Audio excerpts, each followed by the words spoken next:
सभी साथियों को नमस्कार और आशा करते हैं कि आज आप सभी लोग कुशल मंगल होंगे। और जिस चीज का इंतजार था कि विस्तृत एसओपी कब जारी होगी, उसको लेकर आज वो पूर्ण विराम लगा और एक लंबा चौड़ा पीडीएफ आप लोगों के बीच में टहल रहा होगा। इसमें कुछ निराशाएं भी हाथ लगी हैं जो कि नहीं होना चाहिए, जैसे कि इसमें परीक्षा अवधि यानी प्रोबेशन पीरियड लागू कर दिया गया टीयर 3 के लिए, जो कि मुझे नहीं लगता कि यह न्याय संगत है।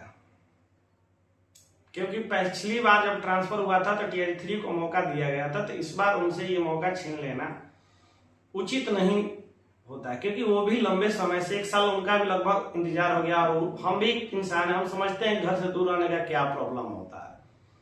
तो इस पे निर्णय लेना चाहिए एक मानवता के आधार पे कि जब हो रहा है तो सभी का कम से कम मौका तो मिलना चाहिए, करे या ना करे, सीट होगा तो कर दिया जाएगा, लेकिन मौका से अभिन्न न रखा जाए। क्योंकि हम भी जब 2.5 साल से यहाँ हैं, 1 साल से ट्रांसफर देखे लोगों को जाते बहुत मार्मिक स्थिति हो जाती है। ये संवेदनाएं हमारी उनके साथ है। टीयर 3 के जितने भी शिक्षक शिक्षिकाएं हैं, ये गलत है। आप लोगों को आवाज उठाना चाहिए, क्योंकि समान प्रशासन विभाग का नियम कहता है कि 1 साल की प्रोबेशन पीरियड हो गई है।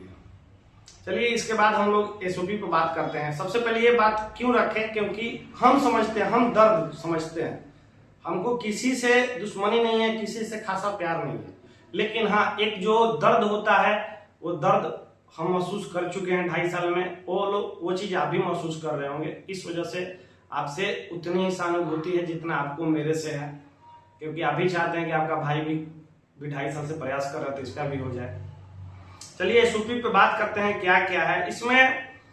सबसे पहले तो प्रथम समविहार में नियमावली कंडिका 1 में 5 वर्षों की न्यूनतम अवधि जो रखी गई थी, हम बार बार बोलते थे कि 5 वर्षों की जो न्यूनतम अवधि रखी उससे किसी को फर्क नहीं पड़ेगा, और इसमें बोला गया कि इस बार के लिए शिथिल किया जाए। शिथिल मतलब इस बार उसको नहीं देखा जाएगा, अगली बार भले देखा जाए लेकिन इस बार नहीं देखा जाएगा, ठीक है। दूसरा बात परीक्षा अवधि, वही प्रोबेशन पीरियड, शिक्षक हो, प्रधानाध्यापक हो, प्रधान शिक्षक हो, अगर वो प्रोबेशन पीरियड में है तो उनका ट्रांसफर नहीं हो। जैसे कुछ शिक्षक थे टीयर 3 को जो टीयर 1 के साथ म्यूचुअल कराना सोच रहे थे, तो शायद अब टीयर 3 के प्रोबेशन पीरियड की वजह से उनका म्यूचुअल अब न हो पाए, शायद। बाकी भगवान जानते हैं, महादेव जानते हैं, सबके साथ भला हो। सावन महीना शुरू होने वाला है। हस्तांतरण सेवा अवधिकरण अनुभव इत्यादि की गणना जो शैक्षणिक वर्ष की समाप्ति की तिथि 31 मार्च 2026, यानी कि 31 मार्च 2026 तक जितने लोगों ने नौकरी किया है, प्रत्येक वर्ष पे जो भी अंक निर्धारित किया गया है उनको मिलेगा। जैसे अगर 31 मार्च की बात की जाए, टीयर 1 का एग्जाम्पल लेते हैं तो 17 नवंबर 16 नवंबर सब लोग ज्वाइन किया था, तो 31 मार्च 2024 को उनका एक शैक्षणिक वर्ष तो पूरा हो ही गया, 25 में हो गया, 26 यानी कि 3 पॉइंट उनको मिल जाएगा।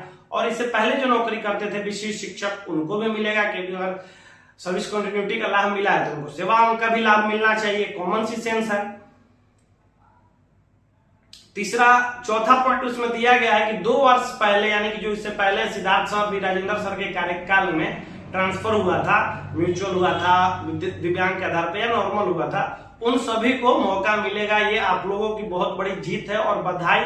जो लोग एक बार म्यूचुअल लेके कहीं गलत फंस गए थे या अपने से संतुष्ट नहीं थे, उनको भी मौका मिलेगा। तो ये आप सभी शिक्षकों को बहुत बहुत बधाई।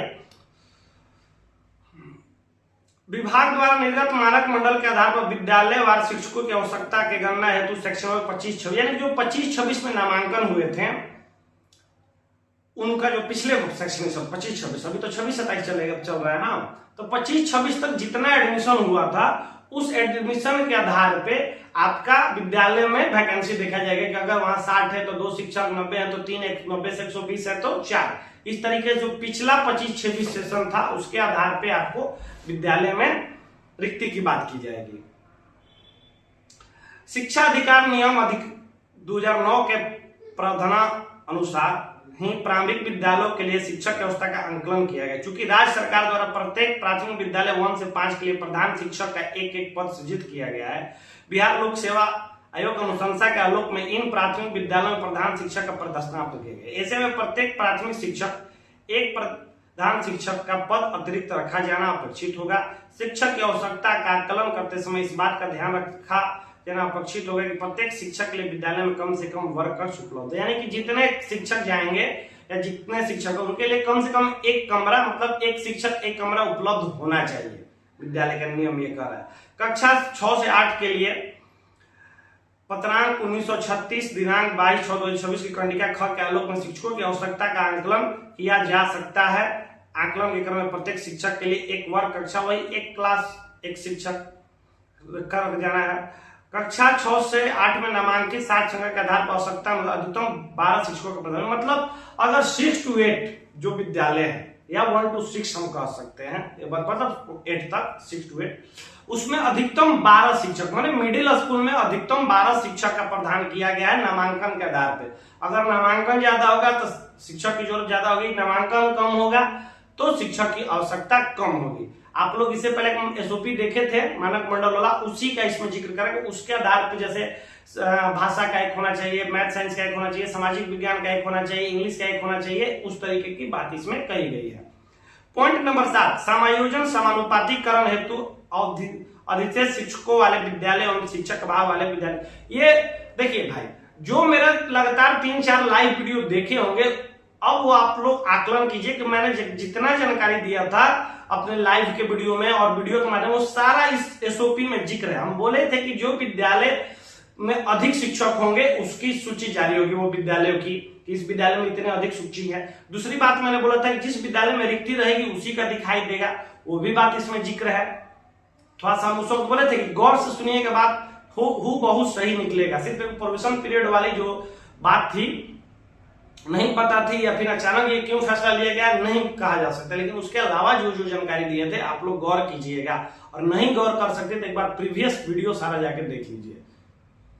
उसके बाद 8 नंबर पॉइंट आपके लिए सबसे इंपॉर्टेंट, इसमें बताया गया किसका होगा कैसे होगा। मैं बार बार बोल रहा था कि जो आपके विद्यालय में सबसे सीनियर है उन्हीं का होगा। 1-2 लोग आप स्क्रीनशॉट मेरे पास भेजे थे कि भैया वो बोल रहा है कि नहीं, जो नयका आया है वही सीनियर है, उसी का संयोजन होगा। मैं बोला था कि सीनियर मतलब सीनियर, याद होगा वीडियो में। तो जो पहले से पदस्थापित शिक्षक है उन्हीं का समायोजन में करेगा। ये भी हम बोले थे कि जो लोग फार्म आवेदन देंगे तो ठीक है, नहीं है तो बाद में जबरन भी कर सकेगा विद्यालय में। ये भी बोले थे कि प्रखंड के अंतर्गत पहले ही करेगा, ज्यादा दूर आपको भेजेगा नहीं।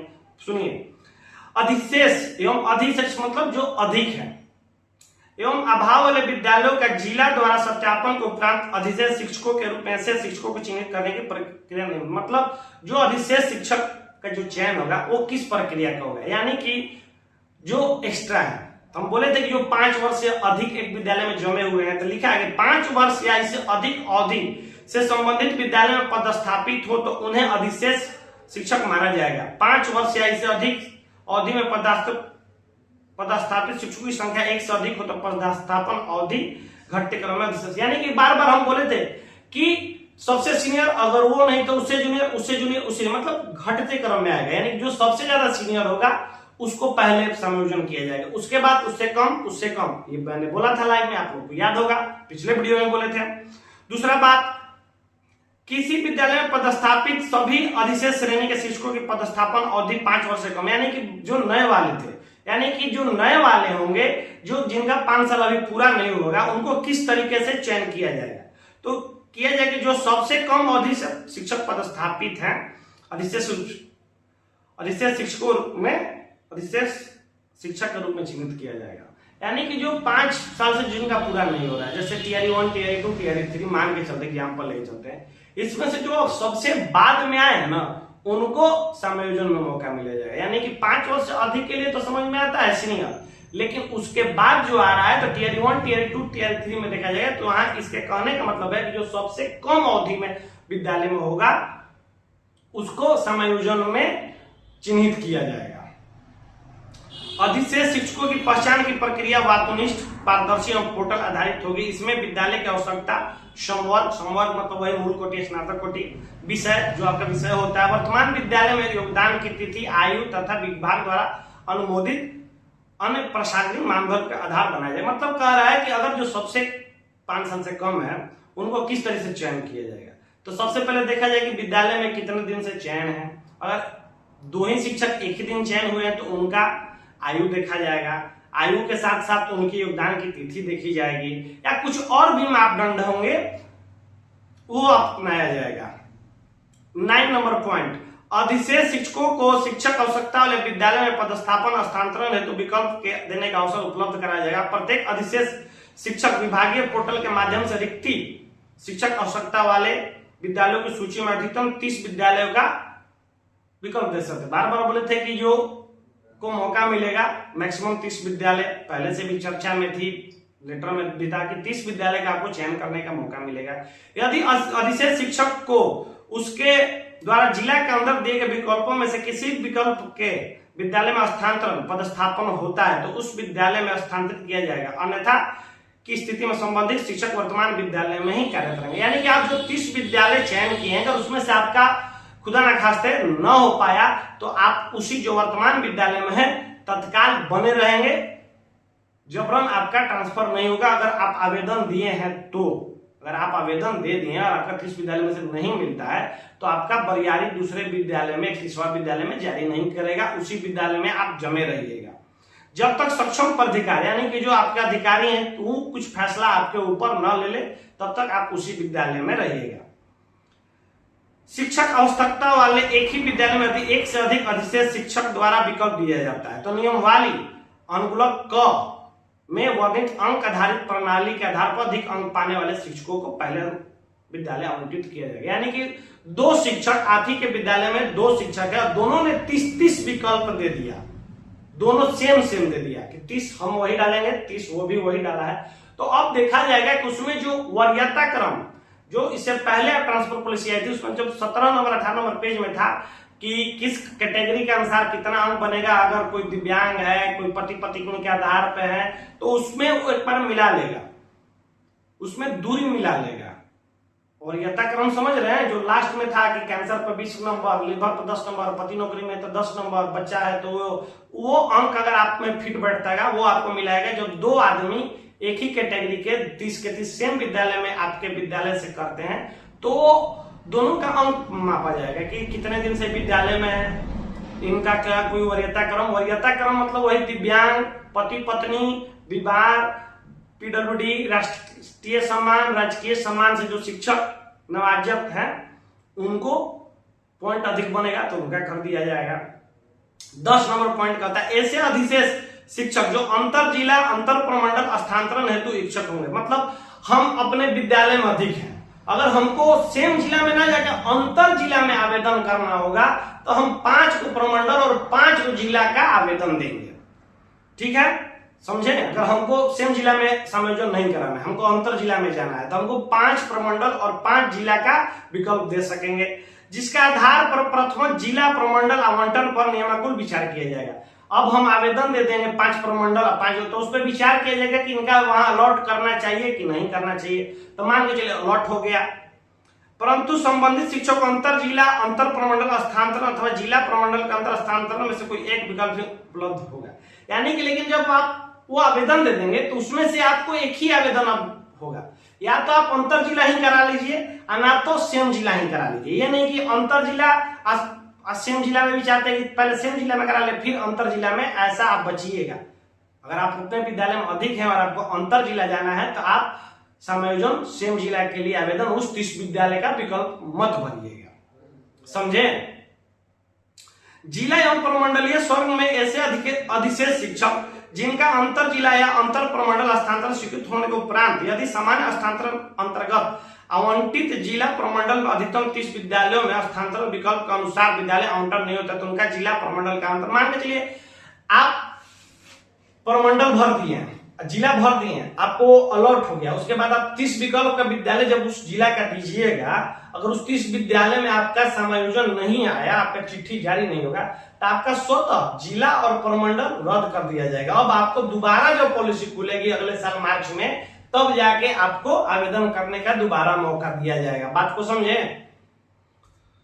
11 नंबर पॉइंट कहता है कि ऐसे शिक्षक जिसकी आयु 31 मार्च 2026 को 58 वर्ष से पूर्ण हो चुकी उन्हें समानुपातिकरण के लिए चिन्हित नहीं। मतलब जो शिक्षक 58 वर्ष से पूर्ण होंगे, यानी जाहिर सी बात है कि जो नियमित शिक्षक होंगे या 34,500 शिक्षक होंगे या फिर शिक्षा मित्र शिक्षक होंगे, अगर उनका उम्र 58 वर्ष से ऊपर हो गया तो उनको समायोजन में नहीं किया जाएगा, 2 साल उनको उसी विद्यालय में रखा जाएगा और रिटायर कर दिया जाएगा। ठीक है।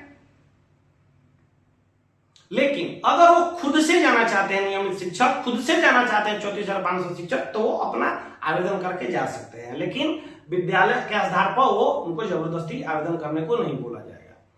12 नंबर, सर्वप्रथम समायोजन और समानुपातिकरण की प्रक्रिया पूर्ण की जाएगी, जिसके तहत जिला व संवर्ण के शिक्षकों के जिला के अंदर ही समायोजन किया जा सकता है। इसी प्रकार प्रमंडल संवर्ण के सहायक शिक्षकों को प्रमंडल के अंदर समायोजित किया जाएगा। सर्वप्रथम समायोजन किया जाएगा, जिला के अंदर जाते हैं तो जिला के अंदर कर दिया जाएगा। प्रमंडल वाले अगर शिक्षक होंगे, प्रमंडल वाले कौन शिक्षक, जो नियमित शिक्षक है और प्रमंडल स्तर के शिक्षक, उनका प्रमंडल में कहीं ट्रांसफर हो सकता है। ठीक है, तो उनका किया जाएगा। उसके उपरांत तत्पश्चात पारस्परिक स्थानांतरित करें, यानी कि पहले समायोजन, उसके बाद म्यूचुअल, जो सब कोई पहले से जानता था, जिसके अंदर म्यूचुअल में आप सेम जिला भी करा सकते हैं, अंतर जिला भी करा सकते हैं, प्रमंडल भी करा सकते हैं, अर्थ जिला में कहीं करा सकते हैं, म्यूचुअल आपको जहां मिला वहां जा सकते हैं। 14 नंबर, समायोजन और समानुपातिकरण में पारस्परिक स्थान पूर्ण होने के उपरांत विद्यालयवार संशोधित रिक्ति प्रकाशित की, यानी कि जब समायोजन हो जाएगा, म्यूचुअल हो जाएगा, उसके बाद देखा जाएगा कि किस किस जिला में कहां कहां रिक्ति बन रही है, उस रिक्ति पर समान स्थानांतरण के लिए आवेदन लिया जाएगा। यानी कि पहले समायोजन करके सभी जगह भर दिया जाएगा, फिर म्यूचुअल किया जाएगा, तब देखा जाएगा कि कहां सीट बाकी रहता है। बाकी रहेगा तो आपको मौका मिलेगा, बाकी नहीं रहेगा तो आपको मौका नहीं मिलेगा। 15 नंबर कहता है पॉइंट, थोड़ा सा वीडियो लंबा जाएगा ताकि सारा चीज पढ़ रहे हैं।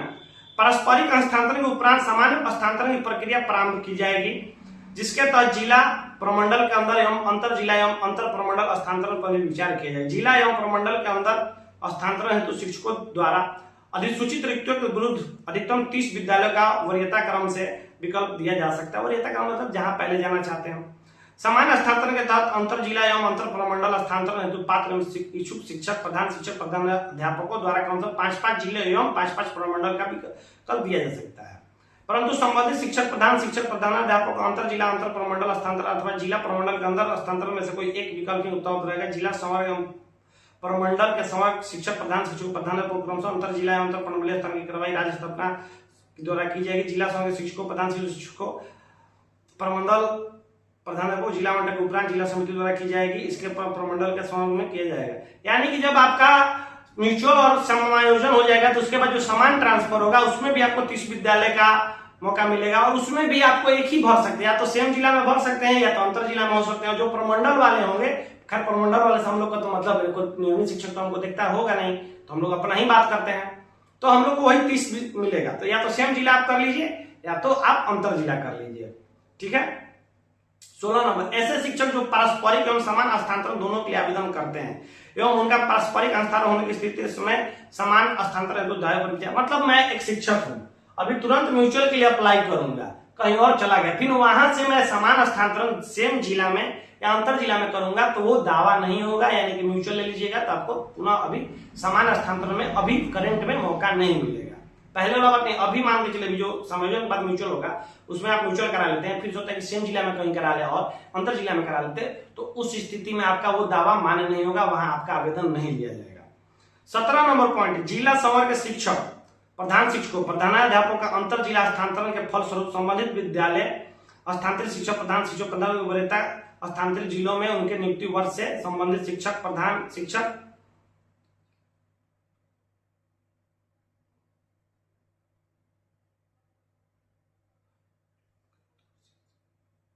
देखिए कह रहा है 17 नंबर में कि जब आपका जिला चेंज हो जाएगा तो वहां आपका जिस वर्ष वहां नियुक्ति हुई थी उस वर्ष से आपका वरीयता क्रम निर्धारण होगा।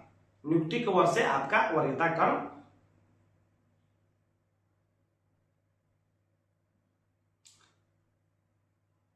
जैसे जो 2020 में नियुक्त किया होगा तो वहां जाने के बाद उसके क्रम से उसको वरीयता माना जाएगा। ठीक है। यदि किसी एक विद्यालय में 2 महिला शिक्षिकाएं द्वारा आवेदन किया गया है तो समान अंक प्राप्त होने की स्थिति में, मतलब मेरे विद्यालय में 2 महिला शिक्षक है, दोनों भोजपुर जाना चाहती हैं, ठीक है, दोनों का अंक भी समान हो गया, यानी कि सारा चीज समान हो गया। उसके बाद देखा जाएगा कि दोनों महिला में से किसका गृह प्रखंड वहां पड़ता है। अगर जिनका गृह प्रखंड पड़ेगा उसको स्थानांतरण कर दिया। जैसे एग्जांपल ले लेते हैं, जैसे एक महिला बक्सर की है और एक महिला भोजपुर की है, दोनों महिला ने भोजपुर के लिए आवेदन कर दिया, तो बक्सर वाली का ना करके भोजपुर वाले का किया जाएगा, क्योंकि उस महिला का वहां गृह जिला एवं गृह प्रखंड है। बात समझे? इसी तरीके से अगर दो पुरुष हुए, दोनों आरा और बक्सर होंगे और दोनों लोग बक्सर भर देते हैं, तो वो उनका करेगा जिनका बक्सर घर होगा, आरा वाले को बक्सर नहीं करेगा। अगर सेम अंक हुआ तो सारा अगर सेम हो गया, डीओबी सेम हो गया, पति पत्नी वाला भी मैटर सेम हो गया, मतलब सारा सेम होगा तो गृह जिला देखा जाएगा पुरुषों के लिए, और महिला के लिए गृह प्रखंड देखा जाएगा। 19 नंबर श्रेणी आधारित अंक, बार बार बोले थे 19 नंबर पॉइंट देखिएगा कि जो आपका HRA है वही 4 क्रम का विद्यालय है, 20% वाला, 10% वाला, 7.5 वाला और 5% वाला। 20% वाले को 1 अंक, 7.5 वाले को 2 अंक, 10 वाले को 2 अंक, 7.5 वाले को 3 अंक और 5% जिसका ARA मिलता है उसको 5 अंक वरीयता क्रम में मिलेगा। ठीक है, वरीयता क्रम समझिए। वरीयता का मतलब स्पेशल कैटेगरी जो आप कह रहे हैं ना, पिछला बार पति पत्नी के आधार पे, दिव्यांग के आधार पे, बीमारी के आधार पे, वही वरीयता क्रम हो गया स्पेशल कैटेगरी। 20 नंबर पॉइंट कहता है गंभीर चिकित्सा की स्थिति, मतलब जो असाध्य रोग वाले होंगे उनका CMO यानी कि चीफ मेडिकल ऑफिसर या फिर सिविल सर्जन से अगर उनका बना हुआ है मेडिकल रिपोर्ट वही मान होगा, और विभाग जब चाहे आपका चेक करा सकते हैं, तो फर्जी कागजात मत बनवाइएगा। सिविल सर्जन या मुख्य चिकित्सा पदाधिकारी। दिव्यांगता संबंधित दावों के लिए प्रमाण पत्र लागू नियमों के अनुसार सक्षम चिकित्सा पदाधिकारी या चिकित्सा, वही दिव्यांगता प्रमाण पत्र आपका चिकित्सा पदाधिकारी या फिर चिकित्सा बोर्ड से ही निर्गत होना चाहिए, वही मान्य होगा। किसी को कभी भी चिकित्सा के लिए बुलाया जा सकता है चेक कराने के लिए। 21 नंबर सरस्वती विद्या निकेतन यानी जो मॉडल स्कूल अभी 551 जो खुला है के रूप में चयनित विद्यालयों में आवश्यकता आधारित विषयों में शिक्षकों की प्रतिनियुक्ति निर्धारित प्रक्रिया के अनुरूप की जा चुकी है, यानी कि वहां डिप्यूटेशन हो चुका है, इसीलिए छात्र हित में से विद्यालयों को इस स्थानांतरण की वर्तमान प्रक्रिया से, अगर जिन शिक्षकों का मॉडल स्कूल में अभी डिप्यूटेशन हुआ है उनका करंट फिलहाल में स्थानांतरण नहीं होगा, उन पर रोक लगा दी गई है। मच्छर काट रहा है हो। अब इस नियमावली के प्रवृत्त होने के उपरांत स्थानांतरण के संबंध में विभाग द्वारा पूर्व में निर्गत सभी मार्गदर्शिका मतलब अब ये जो रद्द हो गई आ गई, तो इससे पहले जो भी मार्गदर्शिका आई थी पिछले सिद्धार्थ सर के में, बी राजेंद्र सर में, या फिर इसमें भी कुछ अगर आया होगा तो उसको रद्द माना जाएगा। अब करंट में यही माना जाएगा, यही सर्वमान होगा। विभाग ने एक लाइन में लिख दिया कि पहले जो लोग कहते हैं ना कि 6 जिला दिए थे, 3 जिला दिए थे, वो सब आवेदन रद्द माना जाएगा, सब के सब आवेदन रद्द माना जाएगा। साथ ही विद्यालय अध्यापक, विशिष्ट शिक्षक, सहायक शिक्षक, प्रधान शिक्षक द्वारा पूर्व में विभागीय पोर्टल पर ऑनलाइन या ऑफलाइन मोड में जिला एवं शिक्षा विभाग स्तर पर स्थानांतरण हेतु समर्पित आवेदन विचारणीय हेतु योग्य नहीं। वही बात बोले जो पहले से जो आवेदन दिए हम लोग 6 जिला, 3 जिला, 10 पंचायत, 10 प्रमंडल, वो सब रद्द माना जाएगा। अब उस पर कोई दावा नहीं किया जा सकता। 22 विभागीय पोर्टल ई शिक्षा कोष का अतिरिक्त किसी अन्य माध्यम से आवेदन नहीं होगा, यानी कि ऑनलाइन ही आवेदन होगा। किसी विषम अथवा आकस्मिक परिस्थिति में उपयुक्त मानक संचालन प्रक्रिया में विचलन संशोधन का अधिकार सचिव विभाग के सुनिश्चित है, यानी कि अगर कोई करंट में सिचुएशन बदलना पड़ा तो शिक्षा विभाग के सचिव बदल सकते हैं। अब इसमें एक सवाल आता है, बहुत लोगों ने कमेंट किया कि पति पत्नी के आधार पर नहीं हुआ है। देखिए भाई, सामान्य स्थानांतरण जब आएगा तो उसमें आपको पति पत्नी के आधार मिलेगा, बच्चा बीमार है तो मिलेगा, पति बीमार है तो मिलेगा, पति नौकरी में है तो मिलेगा, पत्नी नौकरी में है तो मिलेगा, कैंसर है तो मिलेगा, यानी कि सामान्य स्थानांतरण में वो आप चीज आवेदन कर सकते हैं। अगर समायोजन में भी आप लोग 2 आवेदन करते हैं विद्यालय में, तो समायोजन में भी आप उस विकल्प का लुत्फ उठा सकते हैं। समायोजन के लिए जब आप 10-30 प्रखंड 30 विद्यालय का ऑप्शन दीजिएगा, जिला के अंदर या जिला के बाहर, अंतर जिला या सेम जिला, तो उसमें आप उस चीज का यूज कर सकते हैं। वही वरीयता क्रम हो गया। पति पत्नी, आप लोग का क्या प्रॉब्लम है ना, स्पेशल वर्ड खोजते हैं कि इसमें पति पत्नी नहीं लिखा है, इसमें दिव्यांग नहीं लिखा है, इसमें लिवर नहीं, इसमें कैंसर नहीं लिखा है। देखिए भाई, उस सारे चीजों को एक मिला के वरीयता लिख दिया गया है। बात समझे? इसके बाद हम लोग कल फिर लाइव आएंगे, आप लोगों से बात करेंगे। आज ये एसओपी का एक तरह से विश्लेषण हो गया। धन्यवाद।